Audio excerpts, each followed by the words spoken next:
उत्तर भारत के एक छोटे से गांव बेलवा में एक पुराना श्मशान था जिसे लोग मृत घाट कहते थे। पीपल के पेड़ों से घिरा, झाड़ियों में छिपा हुआ और गांव से लगभग 1 कोस दूर। लोगों का मानना था कि वहां रात को आत्माएं जाग जाती हैं।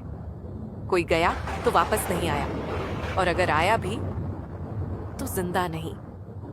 गांव की हवा में इस जगह का डर ऐसा बसा था कि बच्चे वहां का नाम भी लेने से डरते थे। अविनाश शहर से आया एक युवा पत्रकार था।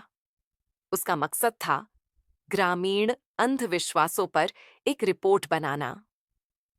जब उसे बेलवा की श्मशान की रात की कहानी पता चली तो उसकी जिज्ञासा जाग उठी। अंधविश्वास है ये सब। अविनाश ने गांव वालों से कहा, मैं खुद वहां जाकर रात बिताऊंगा और साबित कर दूंगा कि ये सब केवल डर का वहम है। गांव के बुजुर्ग बाबा शिवनाथ ने उसे चेताया। बेटा, ये सिर्फ कहानियां नहीं हैं। मृत घाट पर समय भी ठहर जाता है। वहां जाने से पहले सोच ले। लेकिन अविनाश अड़ा रहा। 30 अक्टूबर की रात अमावस्या का दिन था। अविनाश अपने साथ कैमरा, टॉर्च, स्लीपिंग बैग और कुछ खाने का सामान लेकर श्मशान की ओर बढ़ा। गांव वालों ने उसे बहुत रोका, पर वो नहीं माना। रात के 11 बजे वो श्मशान पहुंचा। वहां का सन्नाटा असहनीय था। हवा नहीं थी, लेकिन पेड़ों की पत्तियां खुद ब खुद सरसराती थीं।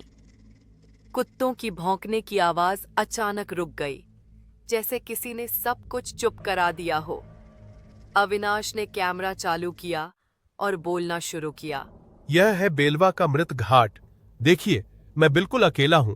अब मैं यहां पूरी रात बिताऊंगा। वो चबूतरे के पास बैठा, जहां अक्सर लाशें जलाई जाती थीं।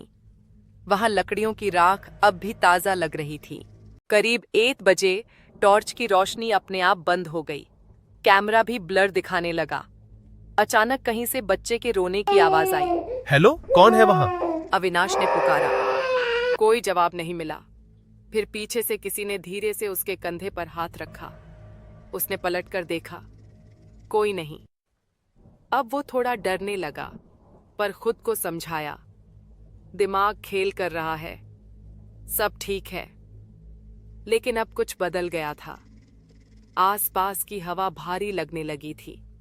उसकी सांसें तेज हो गईं और छाती पर बोझ सा महसूस होने लगा। करीब 2 बजे धुंध में कुछ आकृतियां दिखने लगीं। सफेद कपड़े, उलझे बाल और काले गड्ढों जैसी आंखें। धीरे धीरे 4-5 साए उसके चारों ओर घूमने लगे। अविनाश डर से कांपने लगा। एक बूढ़ी आत्मा सामने आई। उसकी आवाज गूंजती हुई थी। अविनाश ने भागने की कोशिश की, पर उसके पांव जैसे मिट्टी में धंस गए। अचानक जमीन फटी और अविनाश नीचे गिर पड़ा, एक गहरे कुएं जैसे गड्ढे में, जहां हड्डियां, राख और टूटी माला बिखरी पड़ी थी। वहां एक और आत्मा थी, एक छोटी बच्ची। उसने रोते हुए कहा, मैं राधा हूँ। मुझे जिंदा जला दिया गया था। मेरी चीखें इसी घाट में गूंजती रहीं। जब तक तू नहीं आया, किसी ने हमारी आवाज नहीं सुनी। अविनाश की आंखों से आंसू बह निकले। अब वह सिर्फ पत्रकार नहीं था, वह इन आत्माओं की कहानी का गवाह बन चुका था। राधा ने कहा, अगर तू चाहता है बचना, तो वापस जाकर गांव वालों को हमारी कहानी बता। सच्चाई उजागर कर, ताकि हमें मुक्ति मिले, वरना तू भी यहीं रह जाएगा। अविनाश गांव लौटा, थका हुआ, बिखरा हुआ, लेकिन जिंदा। उसने गांव वालों को सारी कहानी सुनाई, वीडियो दिखाया और बताया कि कैसे वर्षों से मृत घाट में अधूरी आत्माएं कैद थीं। बाबा शिवनाथ रो पड़े।